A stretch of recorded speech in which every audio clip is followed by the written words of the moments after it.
ajudar no debate, pode ser? O capítulo 5 é o capítulo intitulado Tendências Estratégicas, Conflitos e Renovação. Só para dar um panorama, a maioria do pessoal não deve ter o livro, afinal, aliás, esse livro também não é fácil de achar, tá? Eu achei ele em sebo, tá? Eu tenho o livro inteiro. O capítulo 1 é sobre o ressurgimento da geopolítica, fala dos anos 90. O capítulo 2 é sobre a guerra antiterror, o Islã combatente. O capítulo 3 é sobre competição econômica, o dragão chinês. 4, a guerra geopolítica, o renascimento da Eurásia. E 5, esse capítulo que nós lemos, estamos discutindo, que é Tendências Estratégicas, onde o autor faz uma tentativa de amarrar os debates que ele faz ao longo do livro e apontar também algumas tendências. O Wallace pede aqui para colocar o nome do livro. O nome é esse aqui, ó, Século XXI, Impasses e Conflitos, autor Paulo Fagundes Vicentini. Não confundir com William Vicentini, que é um nome parecido. A gente utilizou lá no primeiro encontro de introdução o que é geopolítica, rapidão, né? Galera, eu acho que o mais importante que ele trata nesse capítulo começa no debate sobre revoluções coloridas. O autor faz uma espécie de demarcação cronológica para afirmar que as revoluções coloridas são um fenômeno que começa já no final dos anos 80, no sentido de alterar regimes ligados ainda, de alguma forma, à União Soviética, entretanto, já se aproveitando de um momento de fragilização da União Soviética sobre o governo Gorbachev, que, através das suas reformas, Glasnost, Perestroika, começa a afrouxar o controle político do país, por assim dizer. O que é interessante, o Vicentini apresenta uma análise crítica sobre isso, né? Ele caracteriza as reformas de Gorbachev como reformas desastrosas. E, para ele, as revoluções coloridas começam, por exemplo, na Alemanha Oriental e na Tchecoslováquia.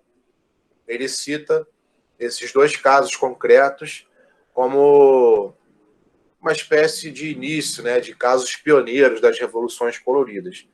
Mas é interessante porque depois o autor também recupera inúmeros casos no início dos anos 2000. Então ele cita Sérvia, Geórgia, Ucrânia, Líbano, Quirguistão. Interessante também destacar, ele não fala só dos casos em que a Revolução Colorida atingiu seu objetivo. Ele também destaca os países nos quais a Revolução Colorida não atingiu seu intento. Nisso daí que ele é interessante e ele difere do Korypko, que a gente discutiu na semana passada, porque o autor russo ele dá uma ênfase muito grande nos casos de sucesso da Revolução Colorida, digamos assim. E o Vicentini, mesmo que superficialmente, porque o livro é um livro mais resumido e fala sobre vários assuntos, daí tem esse limite, né? Não dá para ele aprofundar, mas eu acho interessante que ele levanta, né? A China, a Venezuela, o Irã, a Rússia, a Bielorrússia, Mianmar e Zimbábue são exemplos aí nos quais a Revolução Colorida não conseguiu atingir uma mudança de regime favorecendo os Estados Unidos. Muito legal também que o Vicentini dá um destaque especial para o Irã. Por que eu falo isso? Porque é muito comum a gente ver,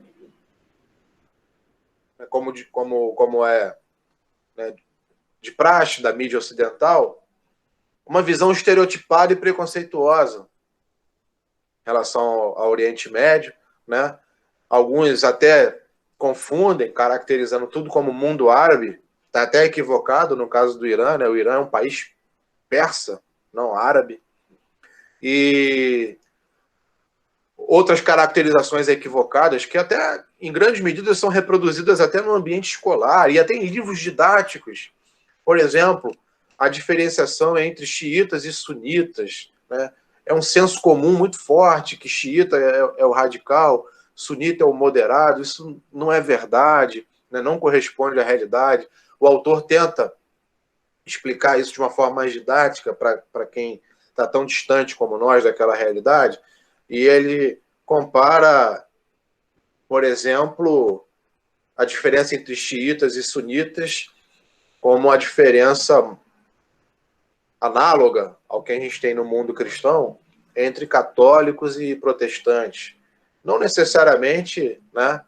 Não necessariamente você pode traduzir isso de forma automática em posicionamentos políticos. É uma discussão muito mais complexa. No entanto, o autor dá um destaque especial, como eu dizia, para o Irã, mostrando que o Irã é um país, uma espécie de, né, vanguarda cultural, ideológica e até política, né, em termos de construção de um regime democrático no Oriente Médio, né, e que o Irã tem um potencial muito grande de desenvolvimento que só não é mais explorado por conta, né, das constantes ameaças externas que obrigam o país, como é o caso de, né, outros, não é o único que acontece isso, esse fenômeno, mas que obriga o Irã a se preocupar com a autodefesa, né, e com as ameaças estrangeiras, de certa forma inibindo o desenvolvimento que ele teria um potencial muito grande para desenvolver, né, por ser um país avançado na visão do Vicentini dentro do Oriente Médio. O autor dá um destaque também para a chamada Primavera Árabe, que começou em 2011, né, na Tunísia, e é uma nova fase das revoluções coloridas, bem como também ele fecha essa parte da discussão sobre as revoluções coloridas, dando um destaque para a América Latina, mostrando ainda que na América Latina esse fenômeno ele vai até além das agitações de rua, combinado com a ação nas redes sociais, como também alcança as próprias instituições do Estado, o judiciário, o parlamento, combinado com a mídia, né? E que foi claramente o caso do Brasil em 2016, mas não só do Brasil, também se observa isso no Paraguai, por exemplo, ou em Honduras, onde se concretizaram golpes, né? E aí um parênteses, né? Na conjuntura atual, você vê algumas análises ainda dizendo que não é necessário ter um golpe no Brasil, porque a burguesia já tem o controle da máquina do Estado e já tem os seus interesses econômicos sendo atendidos. Essa análise, na minha avaliação, ela é muito limitada, né? Muito míope do que acontece no nosso entorno, né? Uma vez que a América Latina é uma região marcada aí uma trajetória, uma tradição muito grande de golpes, tá? Depois o Vicentini, nesse capítulo, ele também destaca a questão da estratégia do caos, né? E as bases para uma nova estabilidade, dizendo o seguinte, né? Que tanto essa estratégia do caos dos Estados Unidos para poder ampliar sua hegemonia no mundo, ela tem um limite, como também a própria supremacia norte-americana, iniciada ali com a queda, com a derrubada da União Soviética, ela também começa a se relativizar à medida que outros países vão se desenvolvendo economicamente e se apresentando na competição internacional. Basicamente, o seguinte, né? Com o fim lá da bipolaridade, inicia-se, na visão do Vicentini, uma guerra de posições. Ou seja, o confronto direto entre Estados Unidos e União Soviética é substituído por um confronto mais indireto e multiplicado em diversas frentes ao mesmo tempo, sem aquela aquela polarização mais direta que existia ali quando da existência da União Soviética.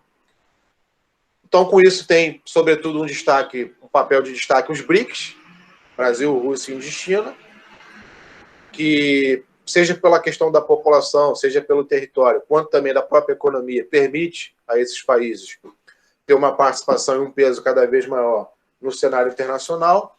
E com a crise da OCDE, em 2008, inicia-se um cenário mais dramático para as grandes potências tradicionais. Vou tentar acelerar aqui para poder abrir espaço e todo mundo poder falar também. E aí o autor, ele desenha o que seria uma contraofensiva dos Estados Unidos. Ele desenha essa contraofensiva em várias fases. Contraofensiva em que sentido? Lembrando, após a queda, imediatamente a queda da União Soviética, existe uma afirmação muito grande da hegemonia estadunidense, paralela a uma guerra de posições. Guerra de posições na qual os BRICS alçam um crescimento significativo. E aí, para frear esse crescimento significativo, é que ele fala da chamada contraofensiva dos Estados Unidos, que começa, com a Primavera Árabe, em 2011, estendendo-se, ao longo da década. 2, um aumento da presença dos Estados Unidos na África. 3, as ações militares dos Estados Unidos no Mar do Sul, enviando parte da sua esquadra naval para a região. 4, um confronto com a Rússia, através da Ucrânia, notadamente, em 2014, quando foi derrubado o governo de Yanukovych. E aí, ao mesmo tempo, a Rússia aproveitou para fomentar o separatismo em Lugansk e Donetsk, além de ter também recuperado a Crimeia. Tá? E 5, no Brasil, na Venezuela, na América do Sul, de forma geral, entre 2013 e 2015. Então, essas seriam as 5 grandes ações sucessivas, uma após a outra, da contraofensiva estadunidense, para frear o crescimento dos BRICS e manter a sua hegemonia. Efetivamente, o que está em jogo no mundo hoje, para o autor? A recuperação econômica do eixo norte-atlântico, basicamente União Europeia, mas, sobretudo, Estados Unidos, como vanguarda desse bloco, versus os BRICS e, sobretudo, a China anunciando um deslocamento do eixo econômico mundial para a Ásia. Pela primeira vez na história, esse eixo econômico mundial sairia do Atlântico Norte. Isso indica para o Paulo Vicentini a passagem da guerra de posições para guerra de movimento. Ou seja, o autor escreveu isso em 2017 e hoje a gente está vendo que essa previsão ele acertou. Ele errou sobre o impeachment do Trump, que até foi iniciado no Congresso pelos democratas, mas foi barrado no Senado, de maioria republicana. No entanto, essa guerra de movimento, cada vez mais colocando China e Estados Unidos num confronto mais direto, vem se confirmando na prática. O Wesley colocou aqui a questão da guerra do ópio, mas eu não concordo muito, Não é isso que ele estava discutindo, Quando eu falo de eixo econômico, eu digo a maior produção, A maior produção, os eixos em que a economia é mais dinâmica, Como foi o caso da Europa com a Revolução Industrial e depois, nessa mesma Revolução Industrial, quando chega na sua segunda fase, esse eixo se desloca da Inglaterra para a Alemanha e para os Estados Unidos e, de certa forma, minoritária também para o Japão. Mas aí depois você explica melhor. Fechando aqui, a parte do Brasil já destacaram, o Denis já falou, que interessante, ele fala que o Brasil tem 16% da água doce do mundo, o que faz o Brasil ser a Arábia Saudita da água, né, o que a Arábia Saudita representa em termos de petróleo, o Brasil representa em termos de água doce, um recurso importante, estratégico, e em 2045 se prevê uma estabilização da população brasileira, né? O que para o autor é preocupante, porque essa população tende a se estabilizar sem uma garantia de que o Brasil tenha uma consolidação econômica sustentável, vamos dizer assim, para se manter na competição internacional, ao mesmo tempo defender de ameaças estrangeiras. Os Estados Unidos buscam, no Oriente Médio, controlar o acesso ao petróleo e, ao mesmo tempo, fraturar a formação de uma aliança eurasiática. Atenção a isso, né? Muita gente fala, bom, mas os Estados Unidos alcançou autossuficiência do petróleo, então não é mais importante ele realizar intervenções estrangeiras para ter acesso a esse recurso, né? De petróleo, o Wesley entende também, ele pode até falar. Mas essa é uma visão meio ingênua na minha avaliação. Por quê? Porque os Estados Unidos, ao buscar a produção de petróleo em outros países, ele não está buscando só para abastecer o seu mercado, ele está buscando também para controlar o acesso que esse petróleo tem em relação a outros países. Por exemplo, a própria China, né? Ao controlar as fontes de petróleo que abastecem a China, ele tem um controle geopolítico, não só, né, do interesse energético dos Estados Unidos, que eu acho que é um debate importante. A outra coisa que eu estava chamando a atenção é que, ao agir no Oriente Médio, os Estados Unidos... Pode deixar, já estou terminando, eu vou passar para vocês já já. Ao intervir no Oriente Médio, os Estados Unidos estão evitando a formação do velho bloco eurasiático que está lá em Mackinder, né? Que é o controle do Heartland, que representa um terror para os norte-americanos imaginarem a possibilidade de um eixo de aliança entre Irã, China e Rússia, por exemplo, que consiga caminhar a passos largos para a consolidação de um bloco eurasiático que se contrapõe aos interesses norte-americanos. E aí, a China, para escapar um pouco, por último, para concluir, a China, para escapar um pouco dessas investidas dos Estados Unidos via Oriente Médio e Ucrânia, sobretudo, ela acaba se direcionando para outras regiões onde o controle estadunidense ainda é relativamente menor, como é o caso da África. No entanto, a gente não pode ignorar